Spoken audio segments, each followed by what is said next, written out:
Zer da GEICOP? GEICOP mundukidetik sortutako proiektua da. Euskal Herrian gizarte eraldaketarako lanean ari garen eragile kooperatiboi munduko beste herrialde batzuetako gizarte eraldaketarako ereduak ezagutzeko eta hauekin batera lan egiteko aukera emango diguna. Nortzuk osatzen dugu GEICOP? GEICOPen lehen edizio honetan Fagor Ederlan, Koprezi, Maier eta Arizmendi ikastolak parte hartzen dugu mundukiderekin batera. Baita Brasileko Movimiento dos Trabajadores Rurais Simterrako kooperatibak eta hezkuntza eragileek. Paraleloan Mondragon Unibertsitateak ere parte hartzen du hezkuntza alorrean. Baina zertarako prozesu hau?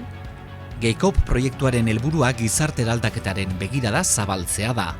Hau da, gure errealitate hurbiletikat eraldaketa globalaren alde lanean ari diren gizarte ekonomiako beste agente batzuk ezagutzea.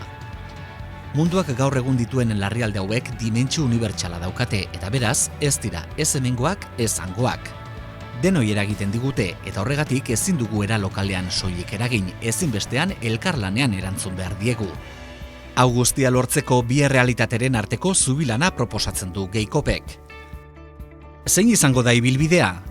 Proiektuak 2 urteko iraupena izango du eta urte bakoitzean hainbat ekintza eta lansaio egingo ditugu, gizarte eraldaketarako hezkuntzak eta nazioarteko lankidetzak propio dituen gai eta dinamiken bitartez. 2 urte hauetan, elkartrukeak eta elkarrezagutzeak garrantzia handia izango dute.